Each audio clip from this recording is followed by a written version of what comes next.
Hello, this video is brought to you by my supporters on Patreon and my members on YouTube. Minasan, hontou ni arigatou gozaimasu. I really do appreciate you so much. My name is Kurt, and this is my daily Good Life meditation, an exercise that I do each and every morning, a little bit after waking up. It's now 4:42 a.m. I do this to remember my life objectives and principles, those which are outlined in my book, Going Alone. You can find a link to acquire the book, to purchase the book, down in the description if you like. I do recommend the hardbound edition. I use this time also to reflect on the last 24 hours, including last night, to see how I did with the day, to plan for the current day, and then to prepare myself to die. But you know what? Darn it, I forgot to prepare for the poem, didn't I? Oh, let's read that poem again. I knew I was missing something this morning. It's a short poem. I always read a poem before I start. It's by John Keats. It's called In Aftertime, a Sage of Mickle Lore. And it's got a couple of bits of vocabulary that I meant to look up. I was going to do that yesterday and I forgot. Oh, here we go. Let's just read it and see if we can get anything out of it. In Aftertime, a sage of mickle lore, why clept typographus the giant took, and did refit his limbs as heretofore, and made him read in many a learned book, and into many a lively legend look, thereby in goodly theme so trained him, that all his brutishness he quite forsook, when meeting Artegal and Talus grim. The one he struck stone blind, the other's eyes walks dim. That's it. Seems to be related to some legend, perhaps. Once I look it up, it'll all make sense. But so someone who's been trained right and was able to defeat Artegal and Talus. As I was reading it, I was picturing the way that we train artificial intelligence, and thinking about that, the proper training can lead to a hero, or improper training, or poor training. How do you say it without weighting it with value? The training will yield the giant, will yield the creature. Put it that way. Okay, moving along. Yesterday was a good day, chock full of stuff. I finished everything I needed to do and wanted to do. It was an ambitious day. There was only one thing that challenged me. In the evening after dark, Yumiko and I were walking the dogs, and we were coming down Beach Boulevard, crossing a very busy intersection. And as we began to cross on the green light, don't worry, we didn't get run over again, but something similar, a car up ahead came up and darted into the crosswalk right in our path, so right in front of us. And it was a sedan, and there were two 20-something men in the driver and passenger seat. And as we approached, we were coming like this. They were right in our way. I slowly made our way to go around like this. I was actively using stoic principles to simply say, sure, of course they're jerks, right? To do that and to not back up, or to even do it in the first place, and it's dangerous. And in years past, I might have gone and walked right up to their car and then made a show of going around. And I didn't do that. I simply thought to myself, well, this is, the way that they are currently behaving at this point in their life. I won't ignore it completely. I will make a slow move to make my way around, and I'll look in the car just a little bit. I didn't stare them down. I didn't do anything like that. I really was proud of the way I handled it.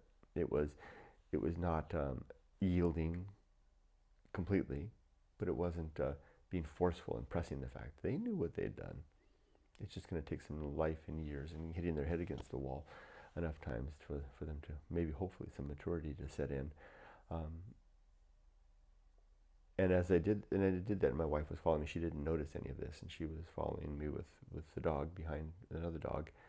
We made our way around, and as we went, I noticed some movement over here, and I looked over, and the man in the passenger side had raised his middle finger to me and was flipping me off. Now, I had done truly next to nothing to solicit or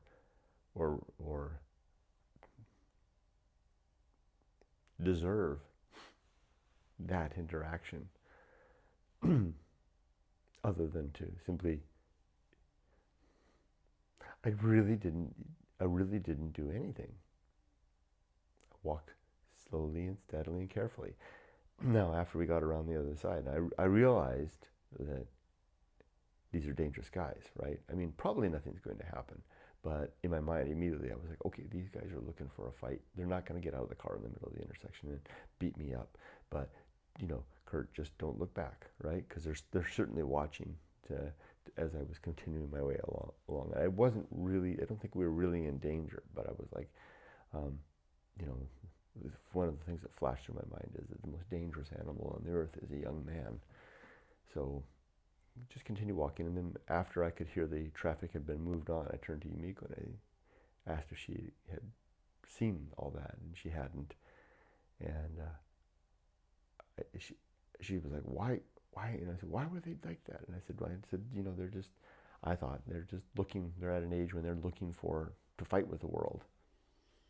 And I think I handled it well. Okay, because this is my meditation, right? This is about me examining the incidents of the last 24 hours to see how I handled it well. Is there any way I could have handled that better? No, I don't think so. I mean, it sounds like I'm being very quick off the gun, but I've given it a lot of thought. So I don't think there's a better way I could have handled that. I think I handled it as good as I could have, including making sure that we disengaged until the cars had moved on, right? So, because I don't want to put myself or my wife and dogs in danger. And that was, I got a sense from them that they were bad news. So that was really the only thing that really was a challenge, and it did ambush me all of a sudden. I'm pleased with the results.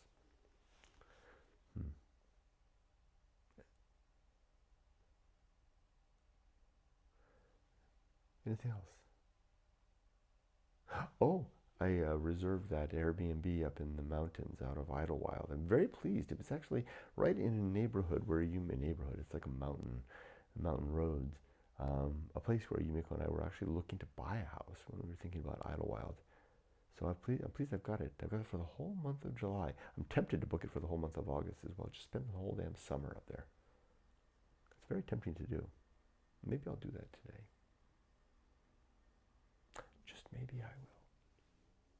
Because the month will go like that, right? I will. I think I'll do that. I'll book it through August.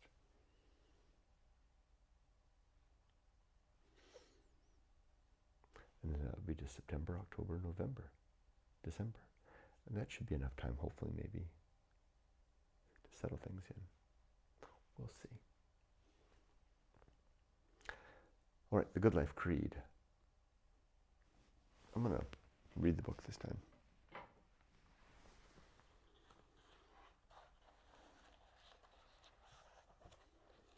I feel like I've gotten a little sloppy in it sometimes. My 8 objectives are to be always ready to die, to make good and effective use of time and resources. I'm reading them exactly as they're laid out. To develop and maintain good and sound life principles. To cultivate good emotional reactions. To perform good actions. To recognize true limits and true opportunities. One thing slowly. And balance. The 35 principles now.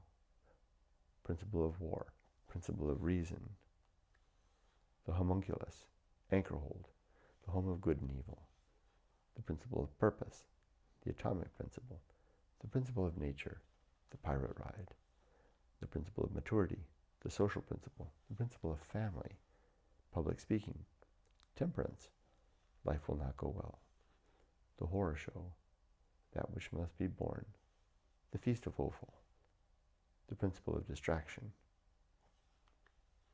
agency and the great indifference, the best seat in the house, the restless man, the path of wildness, the great life adventure, the risk of avoiding risk, sin and damnation, complete oblivion, the season of philosophy, script writing, bullseye aim, the uphill climb, arena and utility, nothing is enough, the principle of fun and being ready.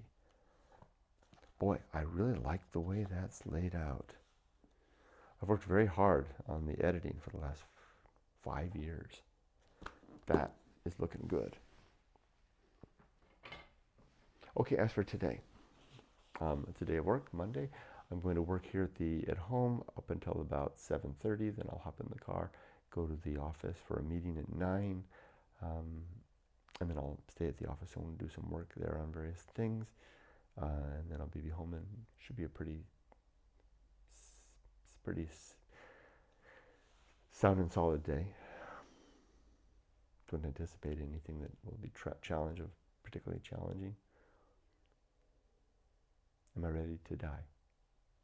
Are my affairs in order? Yes. Are my relationships sound? Yes. Although I haven't spoken with my mom for more than a month, so that doesn't count as sound, because I like to keep